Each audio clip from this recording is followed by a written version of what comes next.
بسم اللہ الرحمن الرحیم۔ السلام علیکم ورحمۃ اللہ۔ ہمیشہ کی طرح آج میرا بہت اہم ٹاپک مینٹل ہیلتھ کے حوالے سے، جس میں موسٹ کامن جو ہے وہ ڈپریشن، جس میں تقریباً ہر شخص جو ہے وہ مبتلا ہے آج کل۔ تو اس کے اوپر آج ہم بات کریں گے۔ ڈپریشن کے اوپر میں پہلے بھی بات کر چکی ہوں، سمٹمز اور کازز کے اوپر، لیکن آج میں ایک نیا پرسپیکٹیو آپ لوگوں کے سامنے رکھوں گی کہ اس کا ایک اسپریچول ٹریٹمنٹ بھی ہوتا ہے، ایک روحانی طریقہ علاج، اس کے اوپر آج ہم بات کریں گے۔ بہت سے لوگوں کا یہ کہنا ہے ڈپریشن کے بارے میں، اس میں میرے اپنے حلقے کے بھی بہت سے لوگ شامل ہیں، جو یہ کہتے ہیں کہ ڈپریشن کوئی بیماری نہیں ہے، کوئی پرابلم نہیں ہے، بلکہ یہ لوگوں کی اپنی ذہن کی اختراع ہے، سیلف کریٹڈ پرابلم جس کو کہتے ہیں۔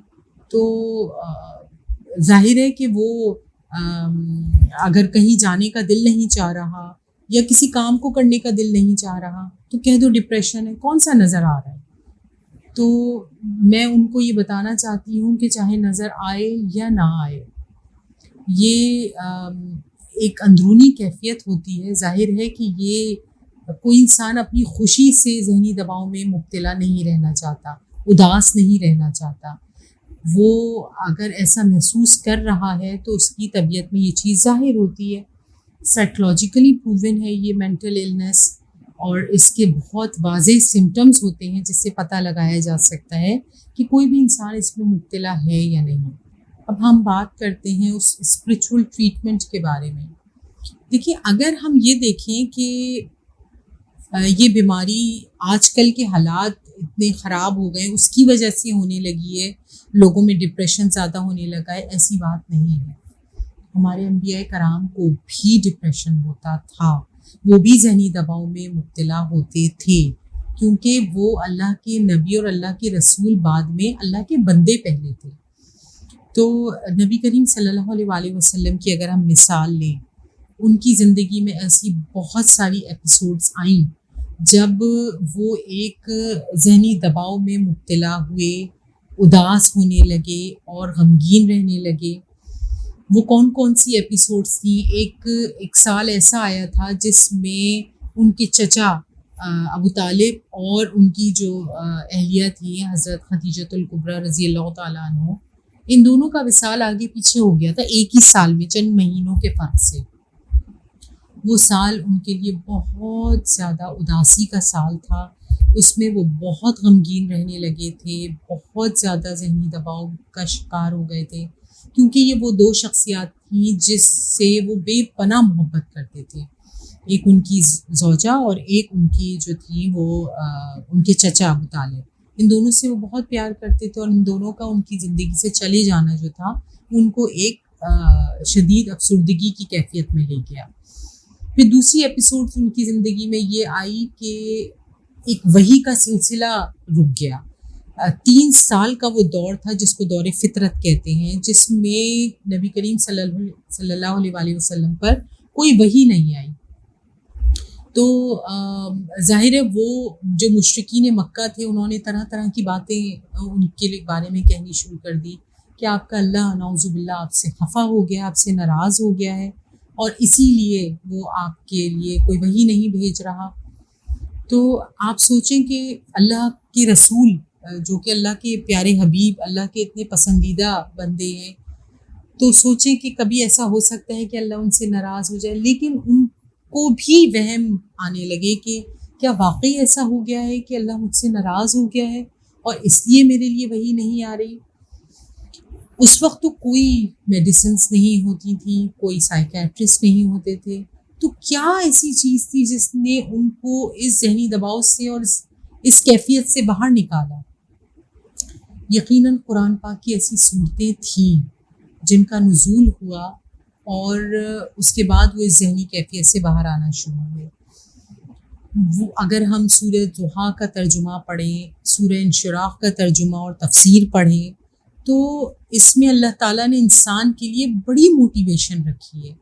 تو ایک طریقہ علاج جو کہ روحانی طریقہ علاج کی میں آپ لوگوں سے بات کر رہی تھی، وہ یہی ہے کہ اگر ہم قرآن پاک کی صورتوں کا ذرا ترجمہ اٹھا کے پڑھیں تو ہمیں پتہ چلے گا کہ بہت ساری ایسی بیماریاں جس کو میڈیکل سائنس نے بھی کہہ دیا کہ یہ لا علاج ہے، اس کا بھی علاج قرآن پاک میں موجود ہے۔ اس کی ایک ریئل لائف ایگزامپل آپ لوگوں سے شیئر کرنا چاہتی ہوں میں۔ سورہ رحمان آپ لوگ پڑھتے بھی ہوں گے، ترجمہ بھی اور تفسیر بھی آپ لوگوں نے پڑھی ہوگی۔ بہت سے ایسے لا علاج مرض ہیں جس کے لیے کہا جاتا ہے کہ ان بیماریوں کا علاج سورہ رحمان میں ہے، جیسے کہ ہیپیٹائٹس سی، کالا یرقان ہے، یا کینسر ہے، یا اور بہت سے دیگر امراض جو کہ لا علاج قرار دے دیے جاتے ہیں، اس کا علاج سورہ رحمان میں ہے۔ اکثر دیکھا گیا ہے کہ جو نان مسلم کنٹریز ہیں اس میں سورہ رحمان ایز اے ٹریٹمنٹ لوگوں کے لیے چلائی جاتی ہے۔ اس کی ایک ریئل لائف ایگزامپل آپ لوگوں سے شیئر کرتی ہوں۔ ایک پیشنٹ تھا جس کو کہ 3rd اسٹیج کینسر ڈائگنوز ہوا، اور جب اس کا علاج ہو رہا تھا تو ڈاکٹر نے کہہ دیا تھا کہ اب ہمیں جو کرنا تھا ہم نے وہ کر لیا اس کا علاج، اب آپ اس کو لے جائیں، کیونکہ اس پیشنٹ میں اب مزید علاج سہنے کی سکت نہیں ہے اور اب اس کے پاس زیادہ ٹائم نہیں ہے، اس کا اب وقت آ گیا ہے، اس کو لے جائیں آپ گھر۔ تو سوچے کہ اس فیملی کے اوپر کیا گزری ہوگی جس ڈاکٹر نے یہ کہہ دیا، ایک طرح سے جواب دے دیا کہ جی اب لے جائیں اور وی آر ہوپ لیس۔ انہوں نے ایک سورہ رحمان کی تلاوت جو ہے اس کو شروع کیا، گھر میں مستقل جو ہے وہ سورہ رحمان کی تلاوت وہ لوگ کرتے رہتے تھے، اور جب خود کسی کام سے کمرے سے باہر جاتے تھے تو پیشنٹ کے برابر میں سورہ رحمان کی تلاوت لگا دیتے تھے، یعنی کہ 24/7 جو ہے وہ سورہ رحمان گھر میں چلتی رہتی تھی۔ آہستہ آہستہ اس پیشنٹ نے اپنی آنکھیں کھولی۔ 6 سے 8 مہینے کا یہ پیریڈ اس پیشنٹ کے ساتھ اس کی فیملی نے گزارا، اور وہ بندہ وہ جو پیشنٹ تھا اس نے بیٹھ کے پہلے نماز پڑھنی شروع کی، پھر کھڑے ہو کے نماز پڑھنی شروع کی، سو مت سو کہ اللہ تعالیٰ نے اس کو اپنے دربار میں بلایا، وہ عمرے پہ چلا گیا۔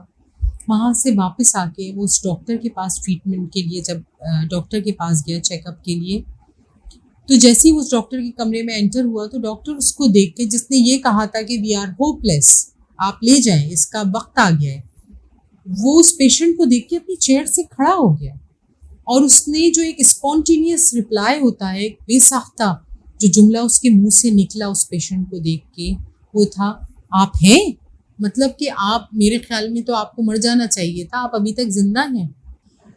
اس ڈاکٹر نے اتنا بڑی خوشی سے لکھ کر دیا کینسر فری۔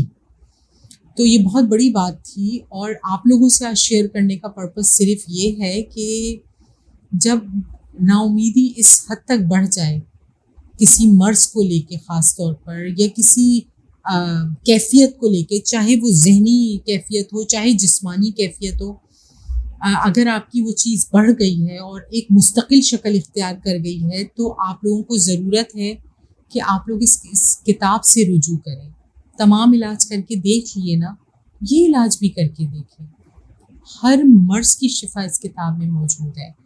تو اس سے پڑھیں، اس سے دلی سکون بھی ملتا ہے، ذہنی سکون بھی ملتا ہے، اور جسمانی سکون بھی ملتا ہے۔ یہ آزمائی بھی بات ہے۔ تو انشاءاللہ بہت جلد آپ لوگوں سے دوبارہ بات کروں گی کسی نئے موضوع کے ساتھ۔ جزاک اللہ۔